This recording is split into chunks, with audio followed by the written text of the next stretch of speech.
Bonjour à tous, la première génération du Nissan Qashqai a vraiment créé un engouement autour du crossover qu'il a d'ailleurs lancé. Nous en sommes maintenant à la troisième génération ici. Est-ce que ce Qashqai peut encore créer la surprise et créer un nouvel engouement ?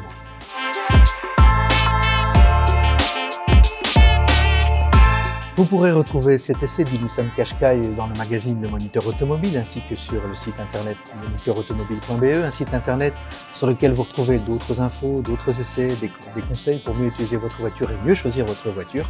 Et maintenant, nous allons retrouver Cédric pour nous parler de ce Nissan Qashqai. Bonjour Cédric. Bonjour Olivier. Alors, on se souvient que le premier Qashqai, c'était quand même un coup de tonnerre, c'était une voiture qui ressemblait à aucune autre. La deuxième génération était rentrée un peu plus dans le rang. Qu'en est-il du design de cette troisième génération ? Comme tu l'as là, tu vois que c'est quand même marquant, je trouve. On voit bien qu'il y a une belle évolution au niveau du design. Il y a quelque chose d'assez neuf, d'assez frais. Ça reste très japonais dans l'âme, hein, très taillé à la serpe comme ça. Si tu veux, on fait le tour de la voiture, on peut regarder. Oui. Il y a beaucoup de soins sur les détails, notamment ici, regarde ici, tu as la petite inscription Qashqai qui est sertie dans le bouclier. Voilà, la peinture Biton aussi qui fait son apparition. Tu peux avoir le dessous de la voiture d'une certaine couleur, le toit contrasté. Ça donne beaucoup de style, beaucoup de prestance. Les jantes aussi. Ici, tu es sur du 20 pouces. Donc c'est déjà assez costaud pour un SUV de cette taille-là, mais c'est ce qui fait son look. Sur le profil, tu peux voir que tu as le bas de caisse ici qui est un peu taillé. L'arrière avec un gros spoiler, c'est décidément très à la mode. Et ici, tu as quelque chose de bien délimité, bien fini, bien structuré, on va dire, aussi au niveau des feux qui sont à LED à l'avant comme à l'arrière. J'ai l'impression de retrouver un dessin qu'on a déjà parfois sur les Lexus ou les Toyota, très fin comme ça à l'arrière. C'est l'école japonaise, hein, je veux dire, ça, c'est quelque chose, oui, je pense qu'ils s'inspirent l'un et l'autre, mais en tout cas, moi, par rapport au précédent modèle, je trouve qu'il a vraiment gagné en prestance, il a vraiment gagné en image. Voilà, il est moins carré parce on voit ici qu'il y a un petit peu d'angle. La première génération avait un petit peu de rondeur. Ouais. La deuxième génération était hyper carrée et là maintenant ils sont un petit peu dans les angles un peu. Ouais, moi c'est moderne, ça passe pas mal, moi je trouve.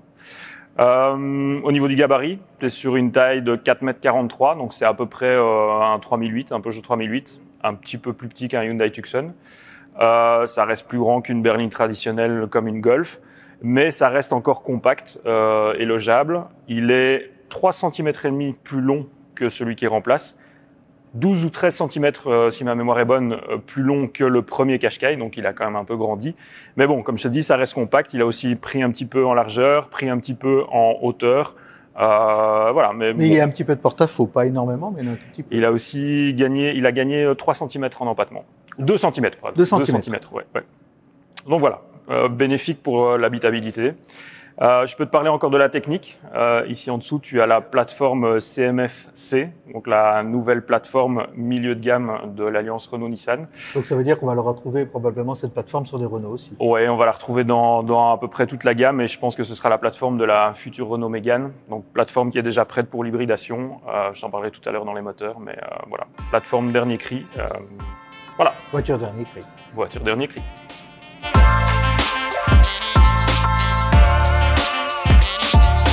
On a ouvert le capot et sous le capot, on voit le moteur. C'est pas courant ça. D'habitude, il y a un cache. On voit bien, effectivement. Ils auraient pu mettre un petit cache en plastique à ce niveau de finition. En tout cas, on s'y attendait, mais il y en a pas.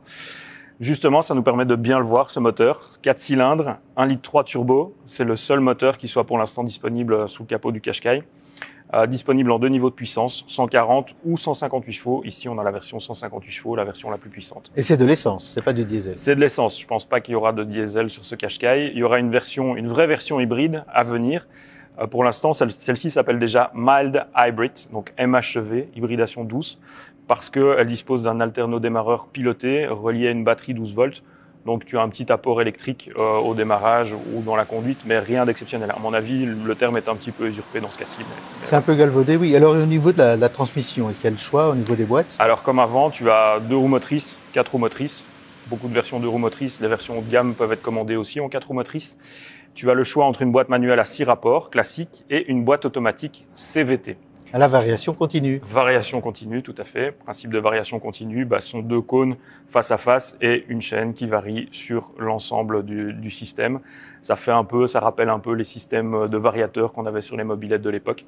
Mais Nissan a fait du bon boulot, je t'en parlerai tout à l'heure dans la conduite. Mais Nissan a toujours aimé la CVT, hein. On trouve ça depuis très longtemps. C'est traditionnel, voilà. C'est ce qui favorise en tout cas le meilleur rendement pour un moteur, donc c'est pour ça qu'ils l'ont fait aussi. Il y a un petit détail qui m'a chipoté quand on a ouvert le capot, c'est le remplissage du lave-glace. Oui. Et là, on a fait tourner le moteur et il est très près d'un tuyau et si on touche, ça chauffe un peu. Ouais, voilà, tu vois. Typiquement, ce genre de choses aurait pu être mieux soigné aussi par le cache.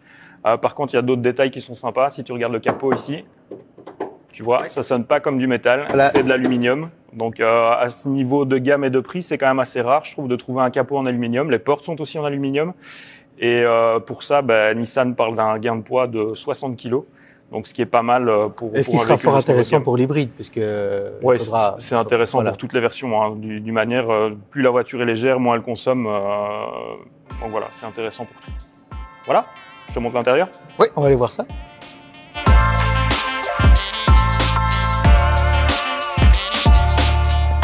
Alors c'est un design simple mais moderne. Finalement, on a des écrans, on a une finition classique. On a pas mal de place apparemment pour ranger ces petites affaires. Ouais, tu vois, il a grandi de l'extérieur, mais ils ont complètement réaménagé l'habitacle pour faire quelque chose de plus spacieux. En tout cas, une fois que tu es à bord, tu as vraiment une meilleure sensation d'espace que tu n'avais dans l'ancien Qashqai, ça c'est sûr. Tu as quelque chose aussi de très design, assez qualitatif aussi, je trouve. On voit qu'on n'est pas dans le premium, on le voit au plastique ici qui sont un petit peu durs, mais tu restes quand même dans une très belle finition, bon niveau de qualité. Après, je rappelle ici qu'on est dans une version Tecna Plus, qui est quand même la version haut de gamme, donc ce serait dommage si on n'avait pas ça. J'aime bien aussi le design du sélecteur de la boîte CVT. Ouais, tu vois, c'est un connecteur by-wire, donc il coulisse au lieu de basculer comme les connecteurs classiques mécaniques. Beaucoup d'équipements aussi dans cette voiture. Tu as le volant chauffant, tu as même un petit truc qui est habituellement réservé aux voitures haut de gamme, sont les sièges massants. Ici, tu peux choisir le massage pour le conducteur, le massage pour le passager. Plusieurs choix de massage. Ça, c'est pas mal dans un Qashqai. Je sais pas ce que t'en penses. Surtout quand on fait de la route, c'est pas mal. Hein. Ouais. Après quelques centaines de kilomètres, ça fait toujours du bien. C'est plutôt confortable. Ouais. Les sièges, à la base, ils sont déjà très chouettes. Donc, t'es déjà bien maintenu. Tu peux voyager longtemps sans vraiment ressentir de fatigue. Et j'ai repéré un truc sympa pour l'hiver que j'aime bien, qu'on retrouve pas dans toutes les voitures, c'est le bouton là, avec le dégivrage de pare-brise. Ah oui, pare-brise dégivrant. Ça fait gagner du temps. Il y a des petits filaments dans le pare-brise pour que le pare-brise se dégivre. Donc à l'avant, je trouve qu'il y a vraiment une belle progression en agrément, en confort. Tu es vraiment dans une voiture d'une gamme supérieure, je veux dire. Et au niveau des écrans, on peut personnaliser l'écran du conducteur. Alors ici, tu as deux types d'affichage et ici, c'est tout ton panneau de commande tactile avec une ergonomie qui est plutôt pas mal. Bon, on n'est pas dans la personnalisation à outrance, mais voilà. Il y a l'affichage tête haute aussi. Tu as l'affichage tête haute, ouais. Et ça c'est très sympa. Et la petite touche qui est très chouette aussi, c'est l'installation audio Bose. Donc là, le son est qualitatif. C'est de la bonne qualité. À l'arrière aussi, c'est pas mal. Je te montre. Bon, on va aller voir ça. Un détail qui est très bien pensé, regarde, c'est l'amplitude d'ouverture de la porte. Ici, tu es presque à 90 degrés. Presque perpendiculaire. Ouais, en fait. Ça, c'est un détail qui intéresse surtout les parents de jeunes enfants parce que quand tu dois venir installer ton bébé ou ton enfant ici, quand tu as la porte qui est vraiment qui te pousse vers lui, c'est toujours très difficile. Donc, bel accès, un petit peu moins ici au niveau du seuil, mais une fois que tu y es, regarde, t'es quand même vraiment pas mal installé. Là, je suis derrière moi, donc c'est ma position de conduite. Tu vois que j'ai encore pas mal de dégagement au niveau des jambes. Au niveau de la tête, ça va, c'est pas mal aussi. Donc le confort est plutôt correct et en tout cas plus sympa que sur l'ancien Qashqai. Alors j'ai remarqué un petit truc en regardant par la fenêtre, c'est qu'il y a deux prises USB, donc ça c'est bien, on a les deux types. Ici, on sait qu'aujourd'hui les enfants ne voyagent plus sans leur console, leur téléphone, etc. Donc ils ont prévu deux types de prises, USB-A, USB-C. Comme ça, pas de jaloux, chacun peut connecter son système, qu'il soit moderne ou ancien. Et à ça s'ajoute évidemment un très chouette coffre, très logeable, très pratique. Je te montre ça. Ok. Donc ici, on est sur une version haut de gamme, on l'a dit. Donc tu as d'office l'ouverture du coffre automatique, ce qui est quand même pas mal, ça apporte du confort. Je vois pas de couvre-bagages ou de planche à chapeau. Alors non, c'est parce qu'il est ici dissimulé en dessous des planches. Donc je l'ai retiré exprès pour l'exercice. Il est ici en dessous dans le petit compartiment secondaire. Ce qui est bien pratique parce que d'habitude on sait jamais où le mettre. On sait jamais où le mettre quand on rabat la banquette. Je te montre d'ailleurs la banquette. Regarde, tu vois, ce rabat en un tour de main. Tu as vraiment un bel espace de chargement bien long. Il faut tendre le bras. Il n'y a pas le bouton sur le. Il n'y a pas de poignée ici sur les côtés. Ouais, c'est un peu ce qui manque. Après, au niveau du coffre, donc si tu remets le dossier et que tu remets la planche à chapeau, tu as un peu plus de 500 litres entre la planche à chapeau ici et le dessous du coffre. Donc ça, c'est déjà pas mal. Et puis, tu as ce système de compartimentage ici qui te permet d'agencer un peu comme tu veux. Ça aussi, c'est très chouette. Autre petit détail qui est sympa, je trouve, c'est que Nissan a prévu 2 types de revêtements pour ces planches. Tu as un revêtement ici textile qui est assez luxueux, assez confortable. Par contre, quand tu veux transporter des objets un petit peu plus sales ou ne pas abîmer ton cache-caille, tu as ce côté ici qui est lavable et plus sympa, je pense. C'est vraiment pas mal pensé. Oui, c'est pratique, c'est pensé pour les familles et pour un usage multiple. Voilà.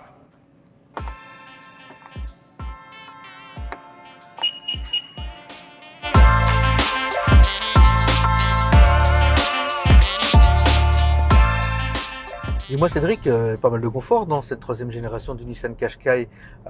On sent pas trop les imperfections de la route. C'est quoi le secret de la voiture? Regarde ici même, on est sur des pavés, tu vois, un petit Dodane pavé, et ça filtre vraiment pas mal, je trouve, pour une voiture qui est sur des jantes de 20 pouces, quoi. Donc, le secret, il est au niveau du travail des suspensions. Je connais pas tous les détails.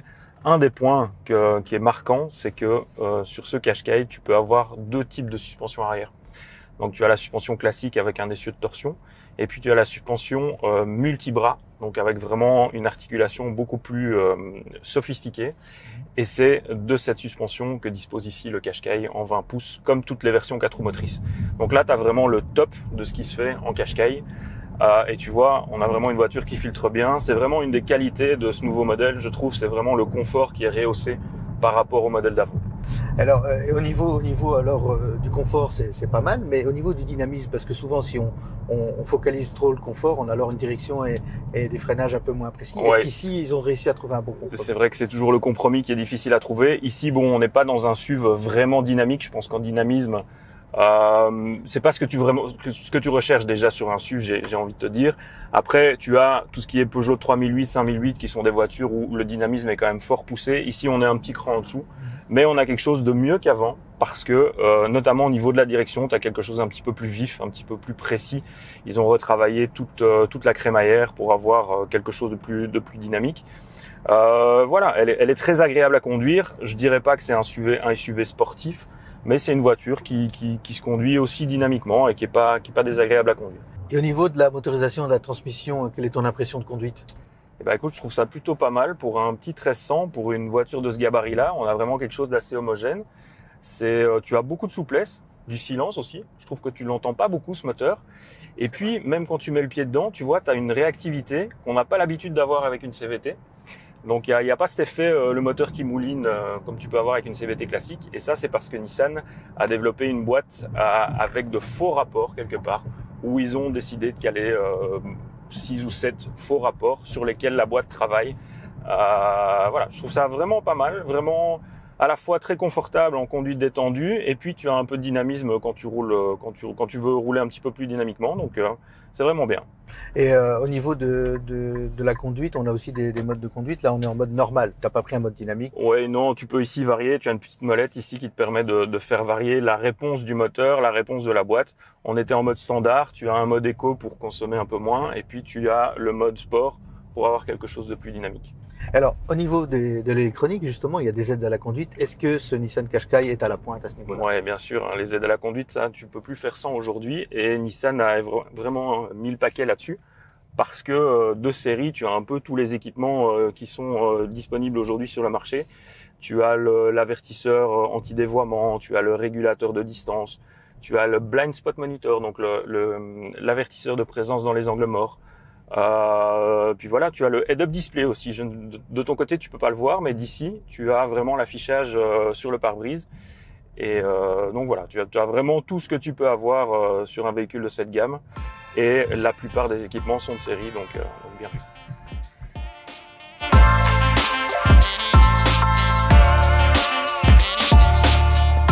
Nissan a toujours veillé à proposer des tarifs attractifs, ce fut le cas notamment pour le Qashqai de première génération. Alors Cédric, où en sommes-nous au niveau du prix pour cette troisième génération du Qashqai? Alors le prix est toujours relativement attractif, on va dire, pour cette Nissan Qashqai troisième génération finition de base.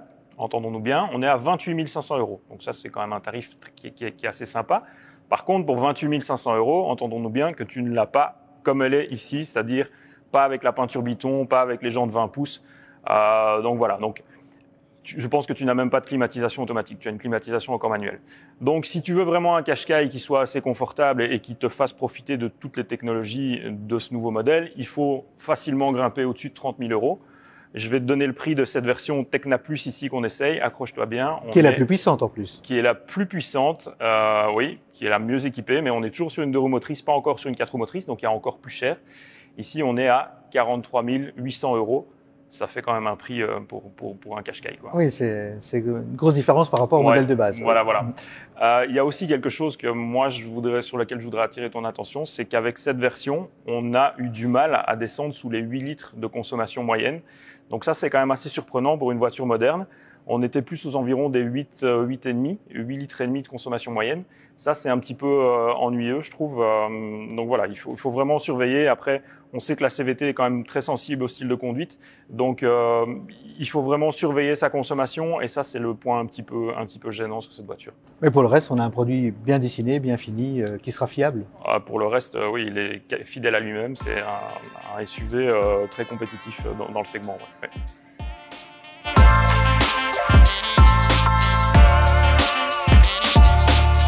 On se souvient que le premier Qashqai avait créé un réel engouement. Est-ce que cette troisième génération Qashqai peut encore créer cet engouement dans le segment du crossover? Le même engouement, ça va être difficile parce qu'on sait qu'à l'époque, c'est Nissan qui a un peu inventé le concept, donc il n'y avait pas vraiment de concurrents. Ici, de la concurrence, il y a plus de 20 modèles déjà dans le segment. Donc, créer le même engouement, je dirais que ça va être difficile. Maintenant, c'est un très bon produit, je pense. Une voiture avec beaucoup de style, beaucoup de design, qui a pas mal progressé en termes d'habitabilité, en termes de confort, en termes de technologie. Même en termes de conduite, elle est plus agréable à conduire. Donc, je pense qu'effectivement, ils ont une belle carte à jouer. Et puis, voilà, il y a toujours la notoriété de Nissan, les 3 ans de garantie, voilà, un tarif qui est correct aussi. Donc, je pense que ce Qashqai-là va faire une belle carrière. Te dire qu'il va créer l'engouement du premier Qashqai, alors à mon avis, là, ça va être plus compliqué parce qu'il lui manque peut-être une petite dose un fun factor ou quelque chose qui est difficile aujourd'hui à trouver dans le segment des SUV où tout le monde joue. Et puis en 14 ans, l'automobile a beaucoup évolué et ce qui était vrai en 2007 ne l'est plus en 2021. Ouais, voilà, tout à fait. Merci Cédric pour toutes ces explications. Merci à vous de nous avoir regardés. N'oubliez pas de vous abonner sur notre chaîne YouTube Moniteur Automobile. Merci, à bientôt.